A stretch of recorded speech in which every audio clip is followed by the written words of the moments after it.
Hey folks, I've had a drama with my Hilux spare wheel winch, and I'm going to show you some things. So yeah, I've got the tray back. Now the previous owner had the number plate in a way for the bar that so I had a bad angle, so the winch itself was damn clunky, and then the angle it made it doubly clunky. Horrible experience, and so it was always horrible to move the spare wheel up and down. And one day it just jammed. Now I didn't really know why. Pulled it out, and this is the original one here. So you can see the bottom there. So I pulled it out, and it's got this plastic thing. So this is nylon, and that had a crack in it through here.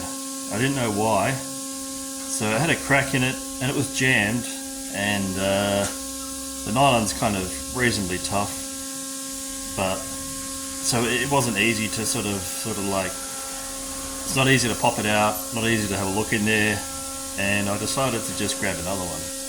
And now I was generally recommended to grab another original equipment one, but I didn't have the time really, and I didn't want to grab something else that was about to fail. So I grabbed one off eBay, $63, and it was clunky straight away. So I figured, well, that just must be how they are, and I put it down to put the spare tire on, and it was nowhere near the ground. I had to lift the spare tire onto it, so I thought, you know, this has got a shorter chain. So I did a measurement, and the chain on the replacement was about 80 millimeters shorter than the original equipment one, which is just no good. So I decided to return that. Now, as I was returning that, I realized that it now had a crack here as well.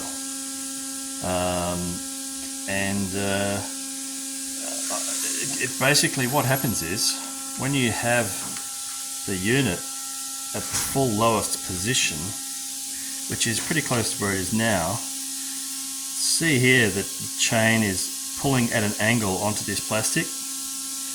And now it probably also may be that it's not just the action of going all the way to the bottom, but also the action of continuing to turn it, you know, because it's so clunky you don't necessarily know you're at the bottom, and you just kind of, and because it might be a bit short or whatever, you're just trying to get everything you can, so you might keep turning a bit, and then that applies this load here and then cracks the plastic. So through this process I've realized why mine failed in the first place.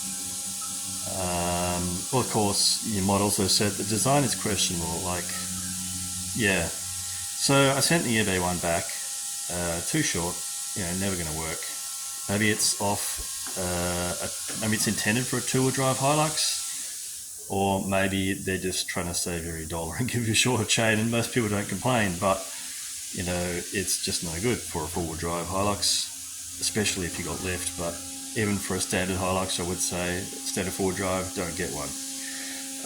So then I thought, well, let's have a look in there anyway. So with the use of these tools, not to say that other tools wouldn't work, I dug it out. So what happens is, the idea is that the nylon will stop it from getting off track, but then if it does get off track, the nylon gets cracked, but if the nylon will then hold it off track. So basically, once I took the nylon off, it's actually freed it up. So, I mean, it actually works again.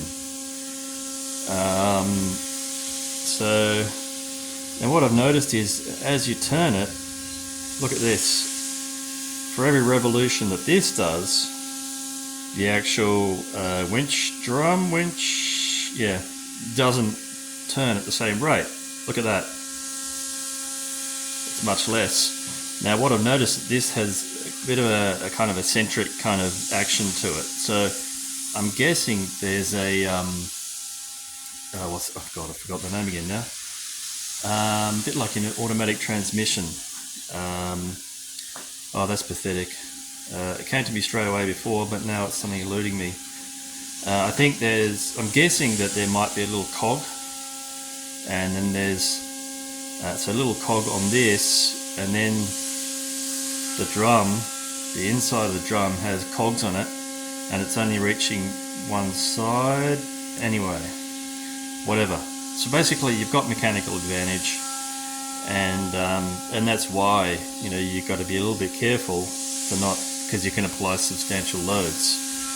So after all that talking, my plan is to chuck it back on because it's now working again. So it's going to be more liable to having issues, but I'm going to try it and see how I go, because I think having now realized what probably is the original cause of these issues, yeah, it kind of makes me concerned that no matter what one I have, it may also be, and I think this is definitely the case, that the heavier your wheel and tire, the more force will be applied when you have it at the lowest position. And so I think it was a combination of heavy wheel, as well as me continuing to try and turn it when it had reached the full lowest position. So I think they're kind of two things to watch out for with these, from what I can tell. No expert on these at all. This is just kind of just my initial impressions. Now I've flooded this with like a WD-40 penetrant lubricant. Not sure if that's really making any difference. It'd be nice to be able to get inside and lubricate what's going up there in the mechanical reduction, but without having a closer look, it might be really easy to get in there, but I just haven't seen a way. So anyway, yeah, that's plenty of talking, I reckon. So I don't know, there might be something in that for you. Ciao.